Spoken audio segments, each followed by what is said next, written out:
Welcome to Film Rants. On today's episode, we're actually going to be talking about anime. But before you all say, cringe, anime's for weebs. Nah, we're going to talk about good anime, what makes a good anime, and then some of our top picks that we've been watching the past week.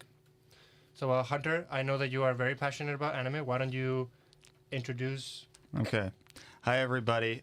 My name is Hunter. I don't know which camera. I guess I'm looking at, that camera there. Hi, everybody. My name is Hunter. I'm not as passionate about anime as Pau's words might lead you to believe. But in the past year, I have changed my stance on anime. 2 years ago, I was literally the anime is for nerds guy. Now I am most anime is for nerds. But like Pau said, there are some pretty good films that I've seen recently. Some that inspired the feature film that the three of us actually all worked on, called Only Human. We should totally do a review for Only Human. Yeah, that'd be funny. That'd be awkward. Once it's finished, we'll... Once it actually gets finished. But the influences on our short film came a lot from cyberpunk and a lot from cyberpunk anime. My trend and the trend today is that a lot of the films we're going to be talking about have heavy cyberpunk influences. And that's why I think whenever you think of cyberpunk, it's always this like East Asian, neon lights aesthetic. It's basically just Hong Kong or Tokyo in the 80s because this is the trend that started it all. So we're going to be talking about 3 films today. Yeah, do you guys hear that humming or is it just me? Nope, I hear it too. Check levels. Whoa. It's not in the microphone. Oh, must be the AC here. Aircon got turned on. In this very hot room. But yeah, we're going to be talking about 3 films today. We were going to be talking about 4, but I haven't convinced these guys to sit through all of Evangelion yet. Hey, you gave the task to watch 4 movies in a show in a week. We got to get around to talking about Evangelion at some point, or I'm going to cry. But, I did 2.5. You got to at least give me credit there. We might indulge you and give you a whole episode just for Evangelion. Wouldn't that be terrifying? Letting me speak for an hour. Well, the thing is that we'll leave, and then it'll just be you in here. Yeah. Why wouldn't you? I'll just teach you how to do the board and everything, and you can have your own show. Yeah. So we're going to be talking about 3 films today. We're going to be talking. We're going to be talking about Perfect Blue, one of Satoshi Kon's first feature-length films. We're going to be talking about Ghost in the Shell, one of the films that, as I said, was a primary influence on our student film, Only Human. And we're going to be talking about Akira, or Akira, however you want to pronounce it with your horrible Western pronunciations. Wow, that's the most weebish thing I've said all day. Akira Kurosawa. Akira. No, we're not talking about Akira Kurosawa today because he makes films. Good films. No, I'm kidding. He makes live action. I'm kidding. He makes live action films, aka good films. I'm kidding. But yeah, Akira, the sort of the anime film that I guess kind of started it all. We're gonna talk about it anyway. We'll start with Akira then, because it's the film that I've seen most recently. Mm-hmm. But Josh, you only got halfway through it. From I only what got halfway through. Yeah, that's okay. I asked these guys to watch like all 3 films in the span of a week, and I'm just like, get it done for the show. We're talking about anime, and they're just like, oh, we have to watch anime. I'm like, oh, okay, but I'll let you start while I actually straight up just adjust this camera on you. Because you are like super out of frame. Hey, which one, me? Yeah. Well, I mean, I can start with Pau if you're fishing something out of your backpack. No, I was just gonna get our laptop so I can fact check for everyone. Just in case we get something wrong. Perfect. Okay, Pau, why don't you give me your impressions on Akira? Because I really want to hear what you have to say about this. So, Akira is the one that I actually saw like the least recently. Mm-hmm. It was actually the first movie that I watched in 2020. Oh, yeah. And this year I decided, whenever I have a conversation with Hunter, I always end up talking about all these normie movies. So I'm just going to diversify a little bit and look at other, non-Western films. So you watched anime. So I told myself, okay, I'm going to start with anime, then I'm going to go into like other countries. I haven't really done that so far, but at some point I want to dedicate like just 1 month to watch like Middle Eastern movies and see what the craze is all about. Mm-hmm. But yeah, Akira. I think that it is a great film, and that in a way, Akira is a. Okay, I think it is much better than Ghost in the Shell. Really? I've only seen half, and I agree. Okay. Oh, okay. Here comes the discussion. Let's talk but about Akira. I'll let you. Let's talk about I'll let Akira. you finish. Yeah. I think that it's a very strange movie, but a movie that, in terms of the subject matter, but a lot of people would enjoy it because it is not something that now we are unfamiliar with.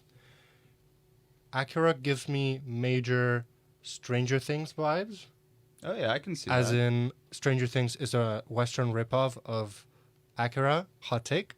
Well. And should I talk about the plot or? You know what? I think that when a movie comes out in 1988, the people have enough time.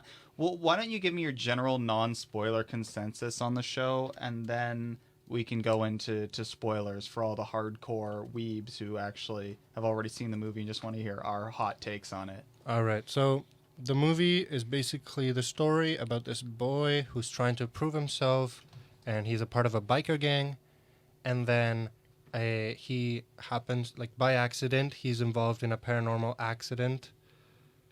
Paranormal. He just kind of crashes into Yeah. this kid on the highway during. He crashes into a kid on the highway who's this experimental being that escaped from a facility, It and looks then like he Benjamin starts, Button. and then he starts developing superpowers. You know what? When you put it like that, I do see the Stranger Things vibe. It's a story about kids who are being experimented on by the government Mm-hmm. in a society that is In a post-war society. in a post-war society, and they are trying to control supernatural forces that are way beyond what they should be playing with Mm-hmm.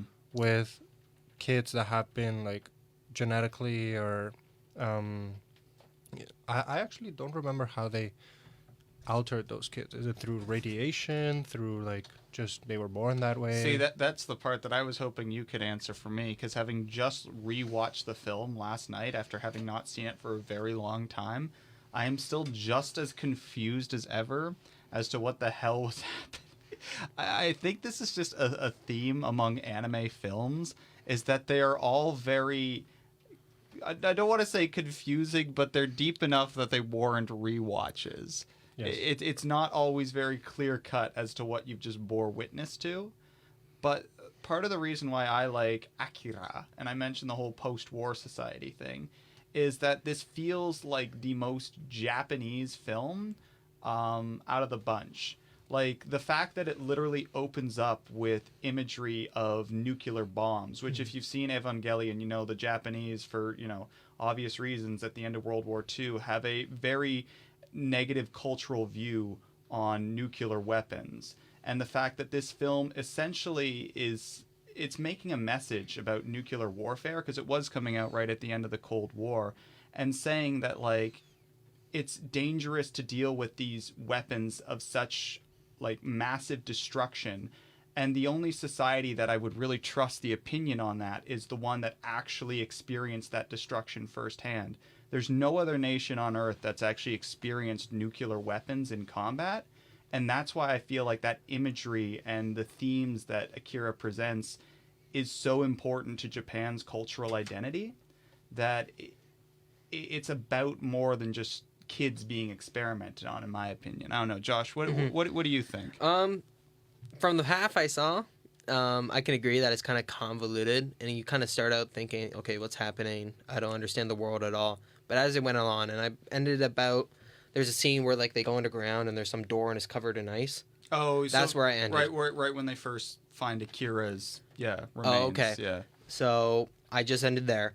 But it seems to me that, yeah, it's very convoluted. You don't understand, and I'm kind of understanding everything, like the world-wise, as it's going on, which I do appreciate. Though at the beginning, I do understand, like, in the first 20 minutes, you just kind of drop out. I totally get it. Yeah. Like, it's like they don't explain anything at all. The world's very confusing. I find that's a pattern with also Ghost in the Shell also has that problem. Go ahead. No, go ahead. No, keep talking.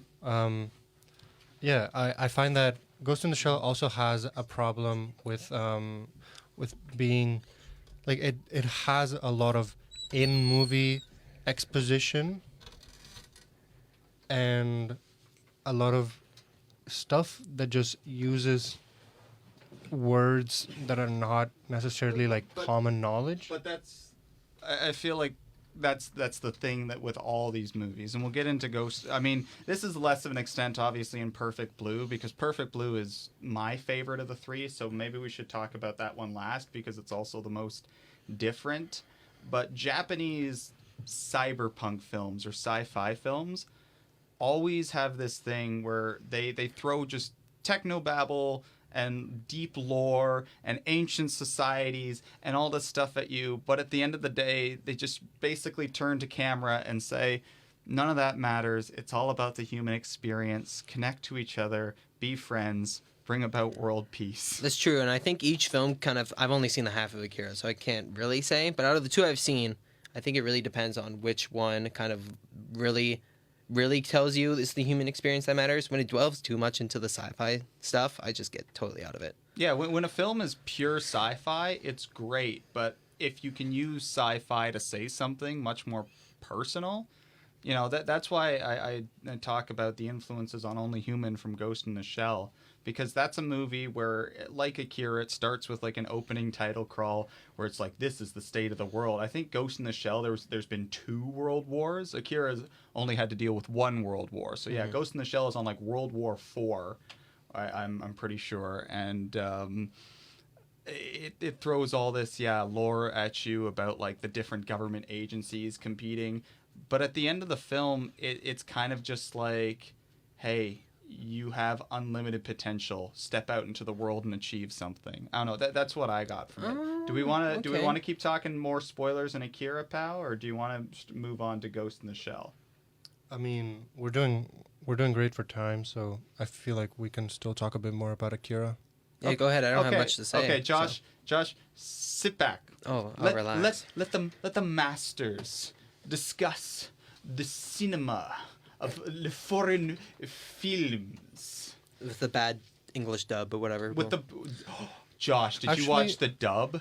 I watched the dub of Akira and of Ghost in the Shell. No, you're traitors.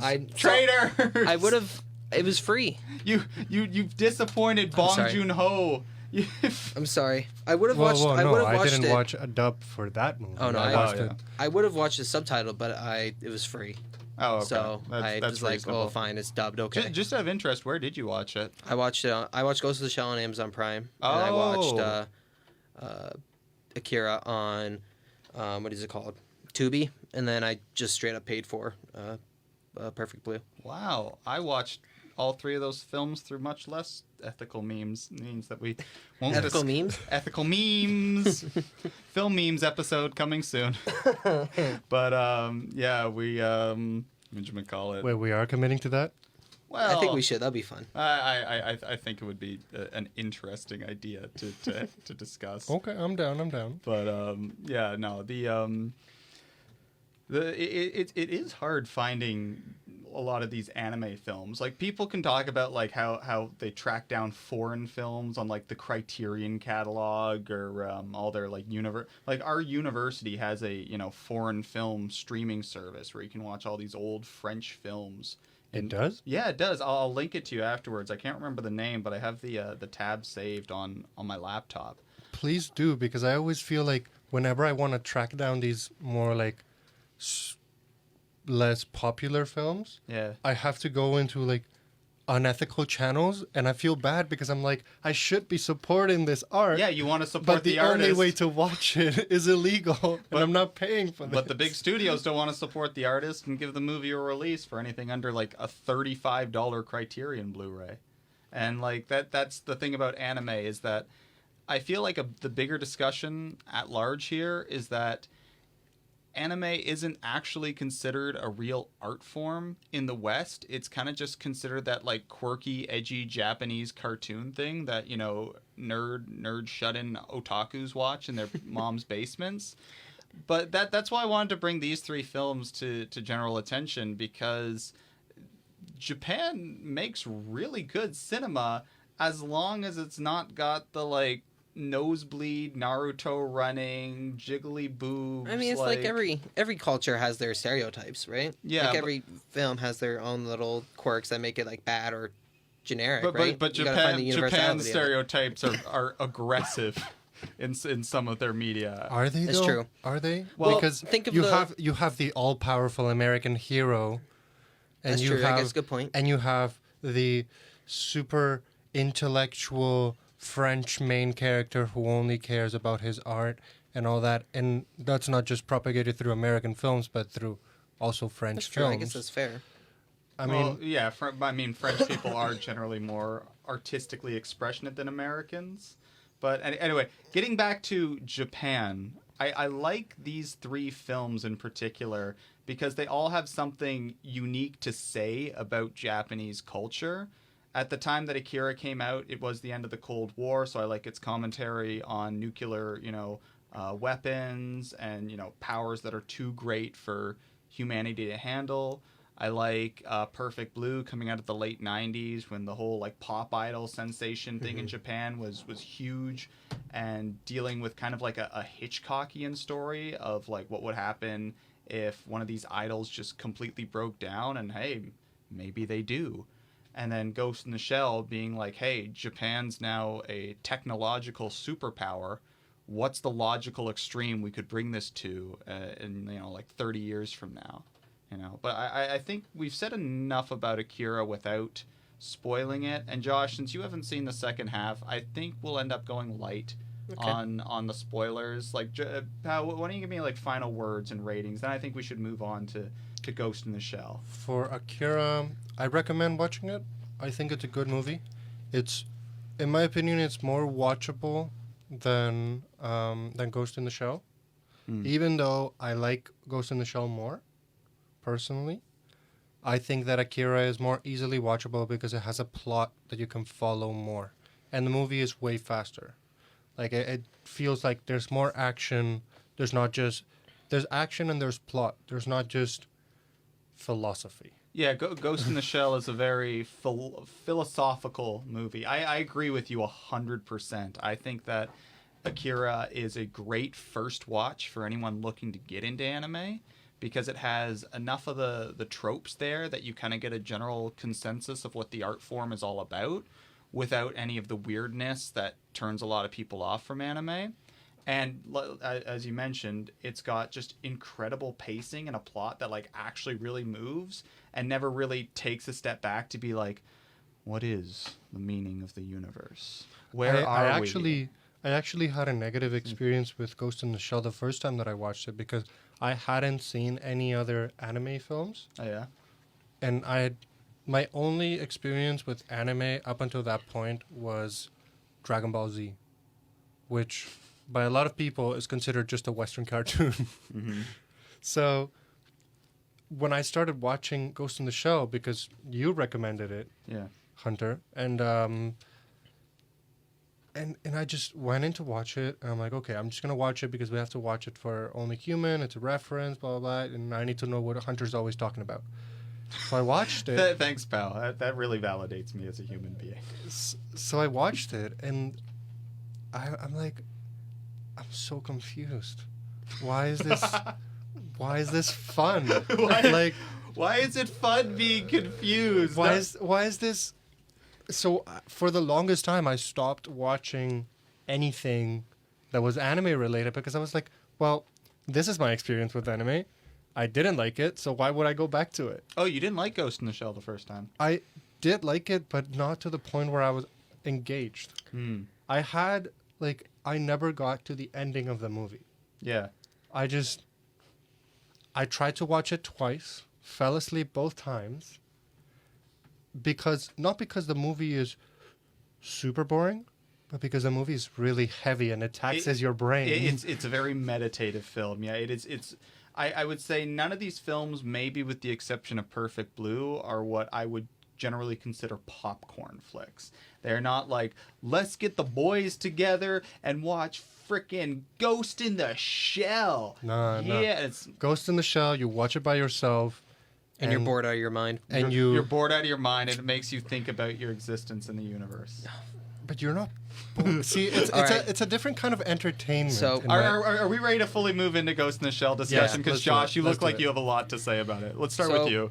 I think similar to what Pal was saying, when we were going into Only Human and you were suggesting all these movies that inspired it, I didn't watch them because I feel if I watch something, even when I'm like writing something or anything, I watch something that it's inspired of, I feel like I'm aping off it. Okay. So I didn't want to. So then this time when you recommend it, I'm like, it'll be interesting to watch. I'm glad I didn't watch it because it was boring. It was so up its own butt, and like it was just boring. Like the action scenes had no tension at all. Like the movie was beautiful and the music was nice for the one track that they used twice in the movie. The Bulgarian choir. Yeah, I mean, it was beautiful in the opening credits, and then they use it a second time. Like, oh, that's great, okay. Like, and they just use it in full. Like, I was just. I'm curious, how much of the plot versus the like metaphorical stuff did you understand? Oh, I understood the plot perfectly. Okay. Like the I plot totally is understood. actually super simple. It's super simple, but they tell it in the most convoluted and like convoluted way. I don't understand why films do this. And I agree with you in that's probably my biggest critique of anime is they have a tendency to make things more convoluted than it reasonably needs to be for the sake of adding drama. I remember hearing somewhere that like just the way people have discussions about things in Japan is completely different to how it is in the West, to the point that they don't use sarcasm at all in Japan, which is why you get some like really weird line deliveries in like most like anime TV shows.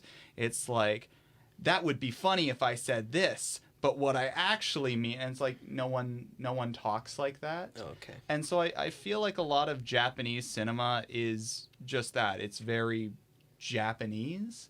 But yeah, Ghost in the Shell is by far the slowest paced out of these movies. Pal, you never gave me a rating for Akira, by the way. What would you give it out of 10? See, I tend to give my ratings way higher than you guys because I don't watch stuff that I know I'm not gonna like. That's fair.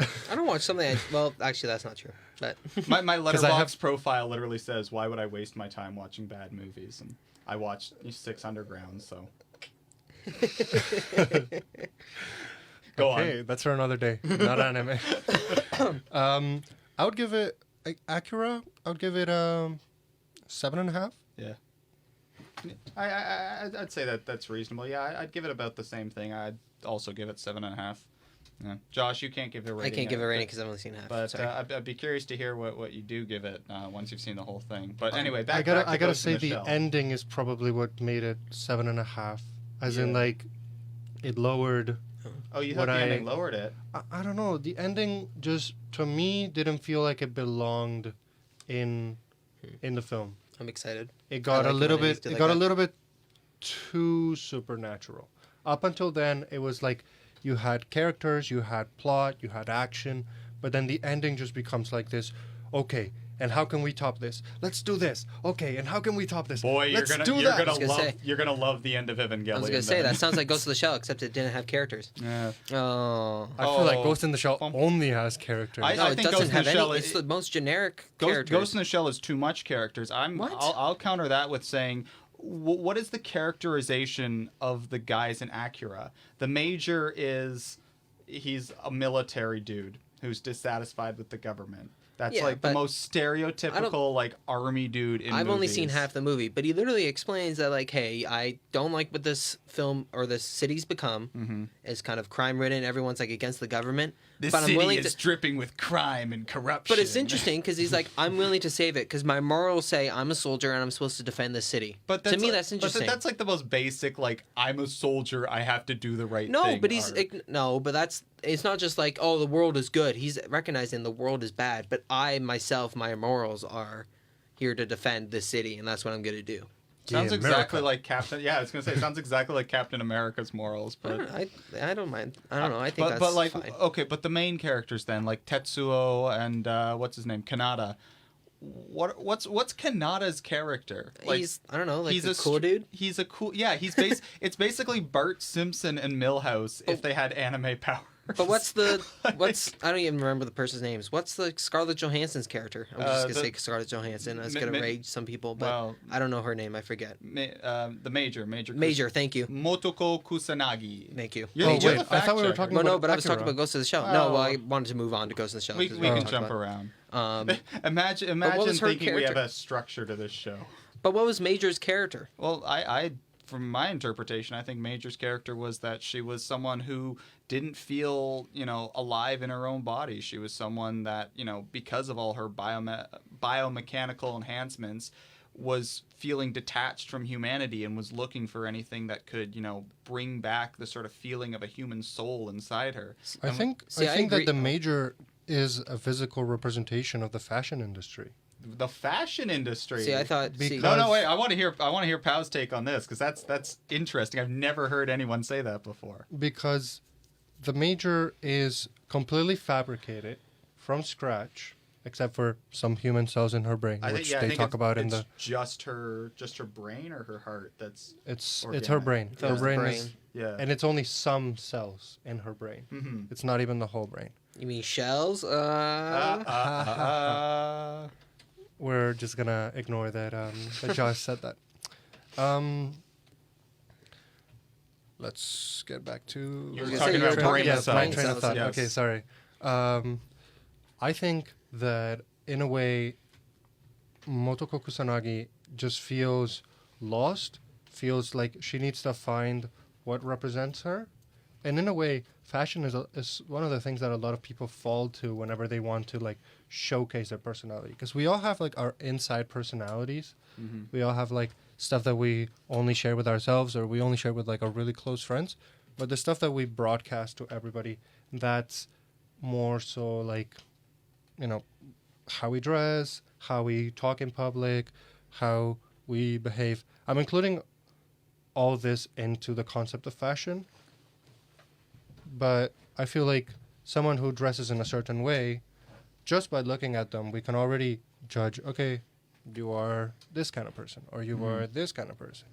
Like if someone doesn't take pride in their appearance, you could probably think, okay, you are a more intellectually based person, or you are a person who is not a hard worker, or, but then when someone takes a lot of care in their appearance, you might think, okay, you're either very proud of yourself, you are someone Or very who, self-conscious. or someone who's very self-conscious.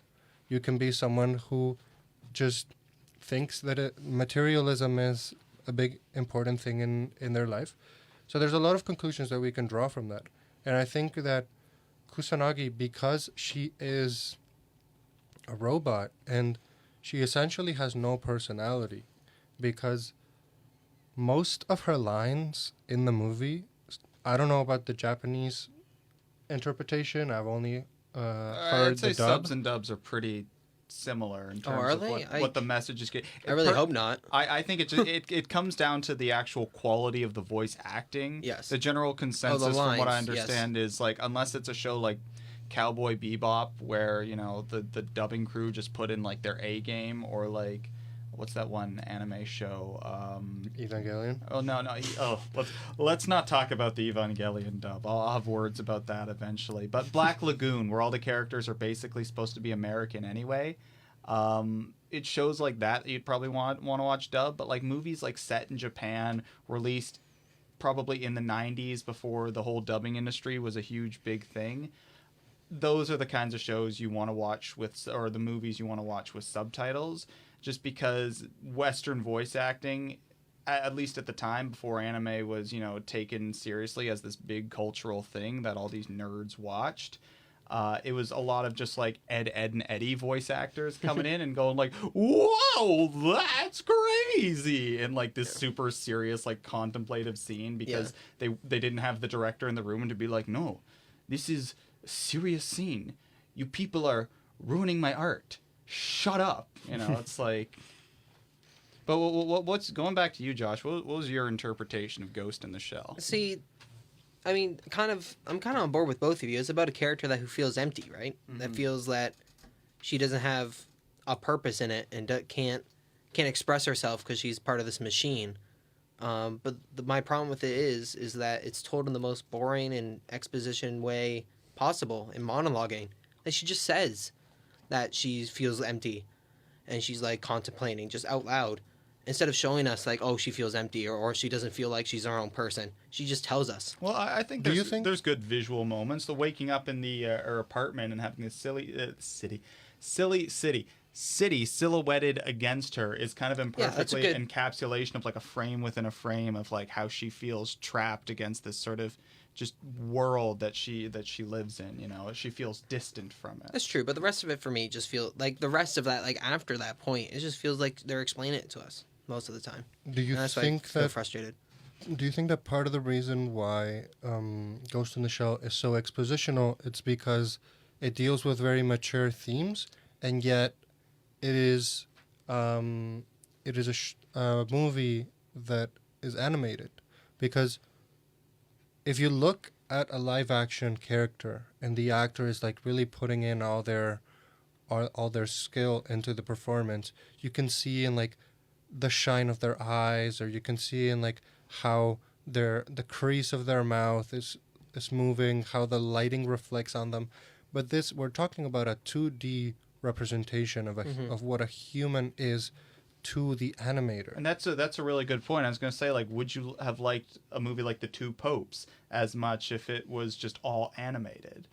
Like, would it be? It would be a different experience, right? Because anime shines when it comes to production design. Well, no, I think just cartoons in general, animation excels in action as opposed to words. And in action as well.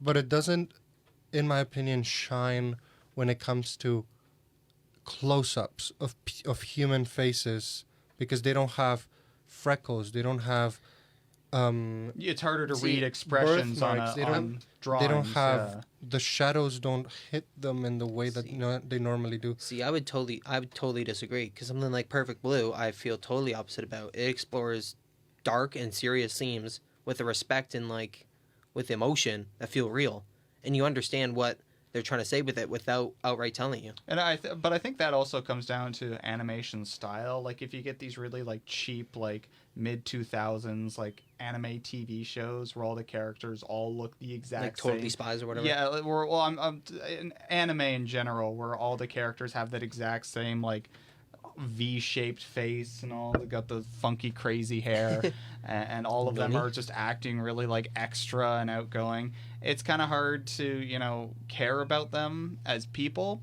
But when you get like animators with very distinct art styles, like in Perfect Blue, like you were saying, where the characters aren't drawn like traditional anime characters, which I'm saying is right here, I think Akira, one of the biggest flaws is that the characters look too cartoony. Not that they look anime, they're actually on a sort of gradient graph of like Doki Doki Literature Club at this end, and like something like Grave of the Fireflies at this, where everything's like super realistic. God, you're such a weeb. I know, but we have Akira is somewhere over on this end where, or not this end, sorry, this end, where the characters all look very kind of cartoony and rounded in their facial features, but without having that real human emotion that would draw me in.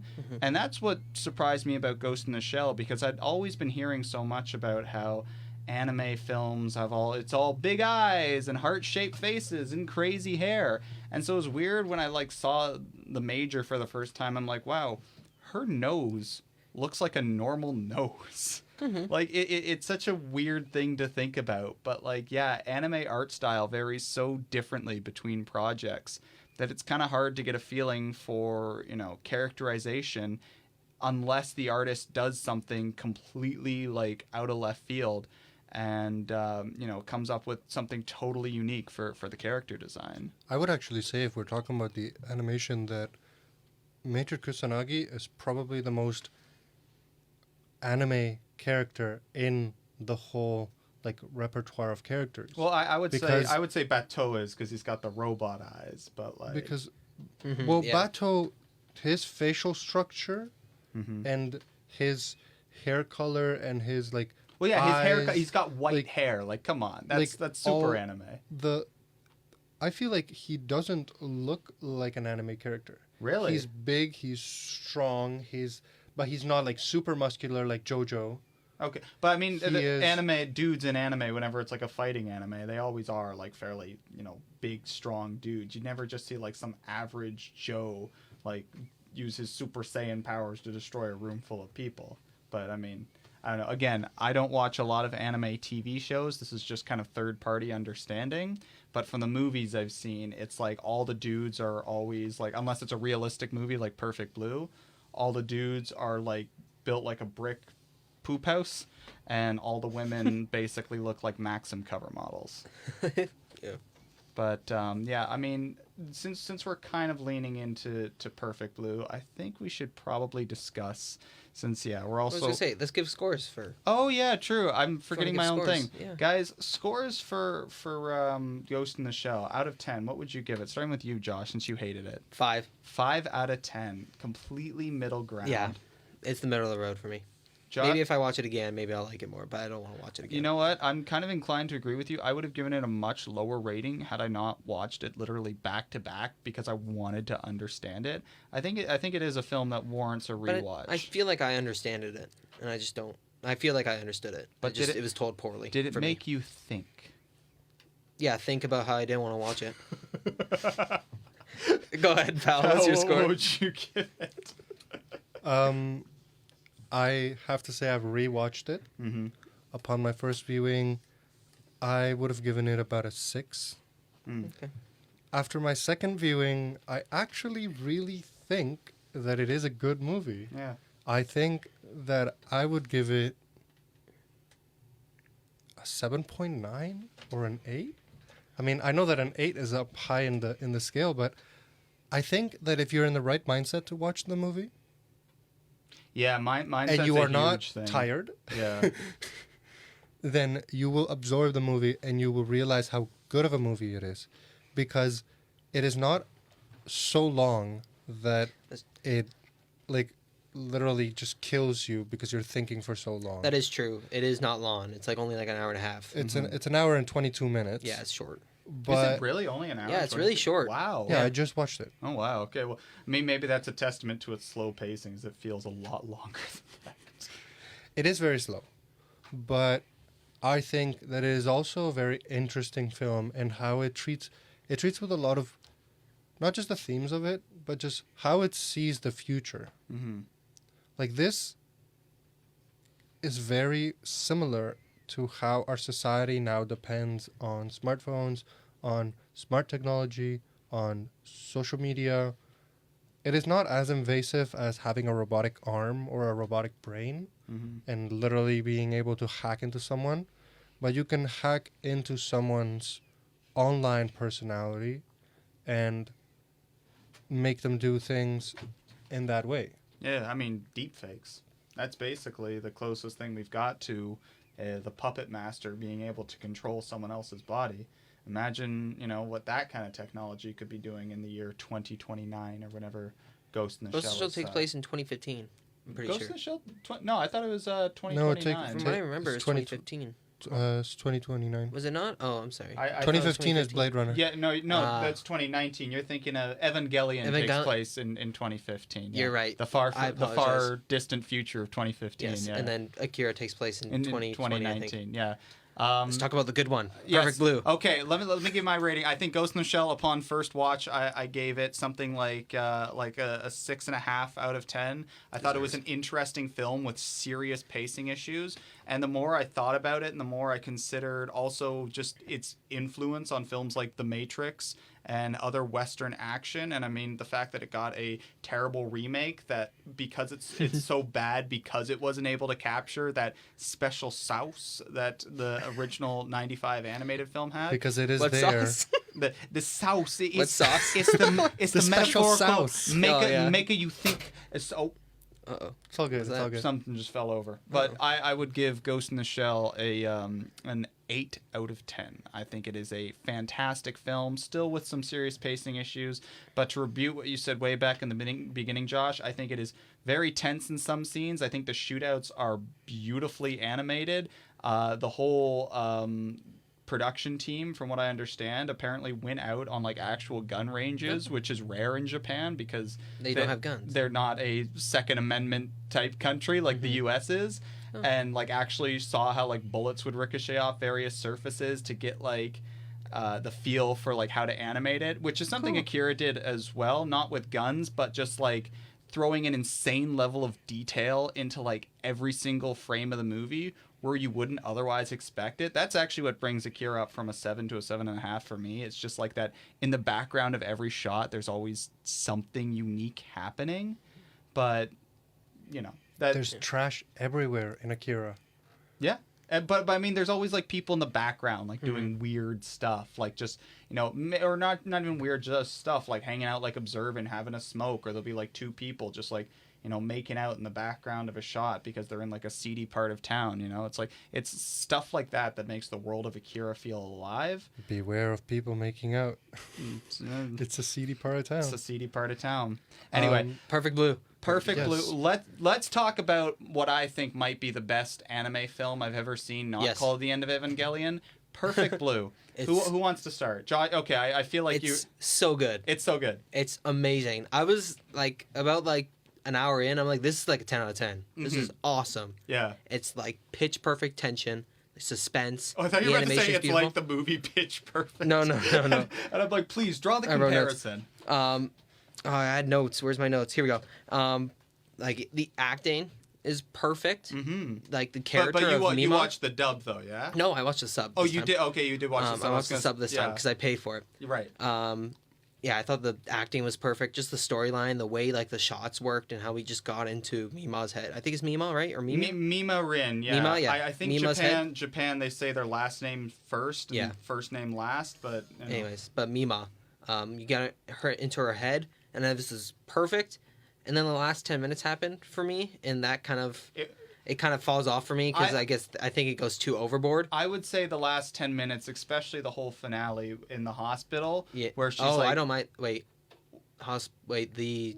Oh no, I was happy that happened. Oh, you were... because I was very confused. I'm talking and about... it just grounded it back. I'm not talking about the hospital. The hospital. Remember, right after the whole chase, she like sees her pursuer in the hospital, and it's like she was suffering from severe mental problems. Oh, but I hate she'll that be part. fine. I think that's the one thing that brings it down from being. And she does like the joke at the end, and then the music cue. And then there's like the music cue, and I'm just like, this is bad. What? But people have been like trying to recontextualize that as like it's not a happy ending.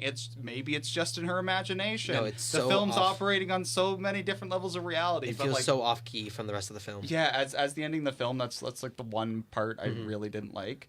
But literally the other like hour and 10 minutes are amazing. It's really a masterclass in tension building. Right? Like I've heard comparisons, and I compare it to an Alfred Hitchcock film. This is honestly what would happen if Alfred Hitchcock directed a 90s anime film. Yeah. I think it's beautifully written.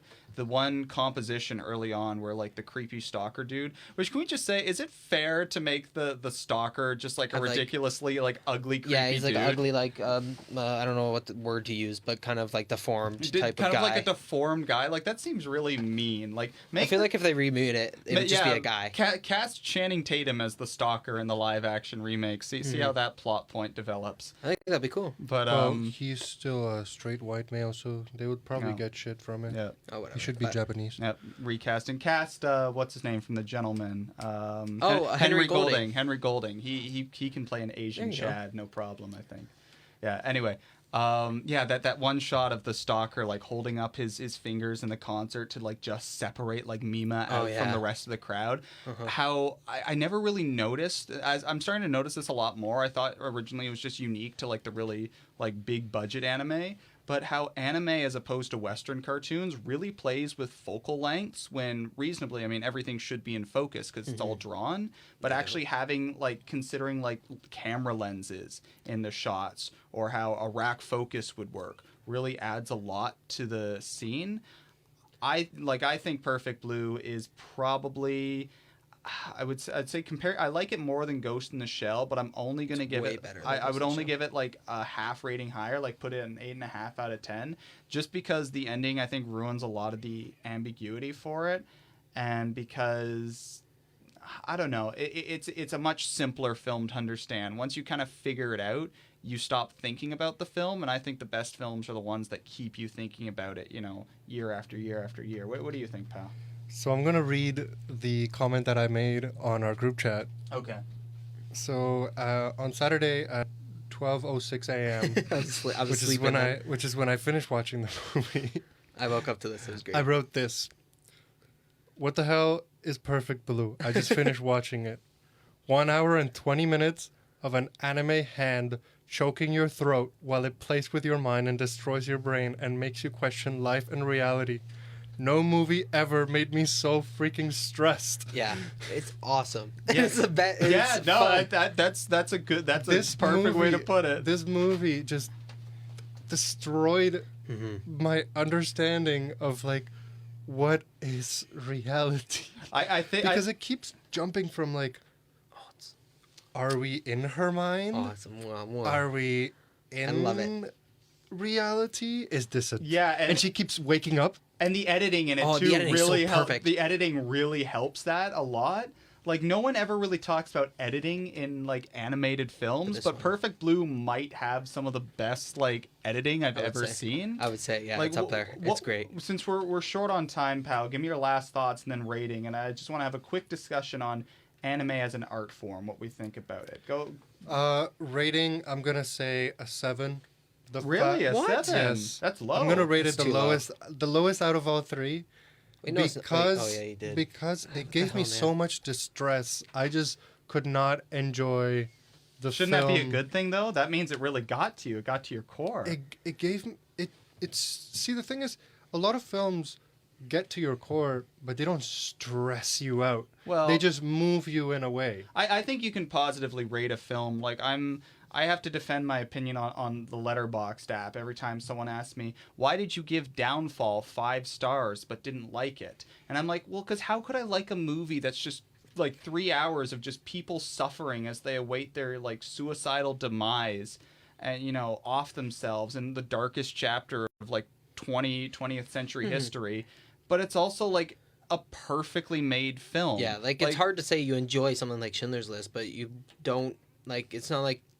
I think like you still like love it. You know what I mean? Yeah. Like it's one of those that you just respect the hell. Of it. And that's what I think anime does as a genre. Getting into the final words on anime, I think that good anime can really touch a certain core feeling in your body. It has that type of effect on you where it makes you think about ideas bigger than just, society and, interaction. It's Joker. It's a Joker movie. Murray. Oh, Murray.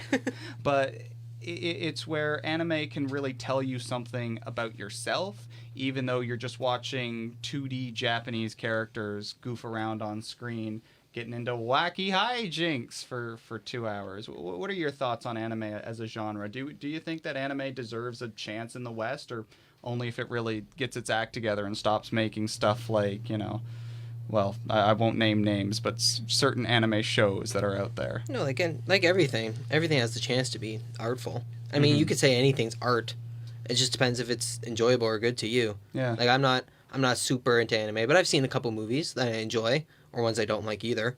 I'm not a big fan of it, but similar to like I guess this is totally different, but like foreign films, some people don't like reading the subtitles of it, but sometimes you just got to give it a chance. You know what I mean? Yeah, no, You gotta give it a chance. I think anime, there is a lot of artistic expression in it, but what do you think, pal? Since we only have about 30 seconds left. I think anime is a great art form for telling stories that are set in other worlds. Because everything is drawn, you can push the laws of physics. Mm-hmm. You don't have to think about weird, complicated grip setups and, how am I going to fit a camera in here? How am I going to do... So it is a great way of telling a story, kind of like a 3D animation or a video game. Mm-hmm. I do think that anime tropes hinder the genre a lot. Oh, yeah. If I were a director who chooses anime as their style, I would be very wary towards the usual tropes, because I know that those tropes are used for like fan service and that kind of stuff. But I don't know. I feel like it makes the film less accessible to people who are not Japanese. Yeah. No, Because, sorry to cut you, but there's a huge emphasis in Japanese animation with sexual assault. It's like this huge thing that is constantly happening, and it is very disturbing that it is like that. Like, it's just common to the point where, like, oh yeah, no, it's cool. We're just gonna show a rape scene, or we're just gonna show this guy being pervy, and it's totally fine Well, because I no think one is complaining about there's it. like there was a stigma about the rape scene in Perfect Blue I where think that it's was done meant to excellently. be disturbing. Yeah, it's meant to be like that. But like It's great. there is definitely like a strong element of like the male gaze in anime that makes it a little like less accessible. I know anime turns off a lot of female viewers because weirder stuff like that. But I think to encapsulate it, what you said was pretty on the ball, where it's able to take the parts that make animation a special genre, as you can do like weird, crazy stuff with it, move the camera all sorts of places, but it's also not constrained by sort of Western notions of what animation is. It has to be, kid friendly, and there can't be any blood, or you can't explore, metaphorical themes or anything like that. And so I think that it can combine the best of both worlds to create a genuinely moving cinematic experience. Mm-hmm. But with those final words, we're now 2 minutes over time. So I bid you, how do you say goodbye in Japanese? Au revoir. Konnichiwa? No, that's how you say hello. Arigato? Goodbye. No, Goodbye, that's everyone. Thank you. No, arigato means thank you. Okay, never mind. Sayonara, and thank you for tuning in to Film Rants. We will see you next week at this exact same time, where we will have a new topic to discuss. Also, Perfect Blue, 9 out of 10 is great. Perfect Blue, 9 out of 10. Watch it. 8.5 out of 10. Watch Perfect Blue. It might be the best animated movie ever made. Not called The End of Evangelion. Bye-bye, everyone. Take care.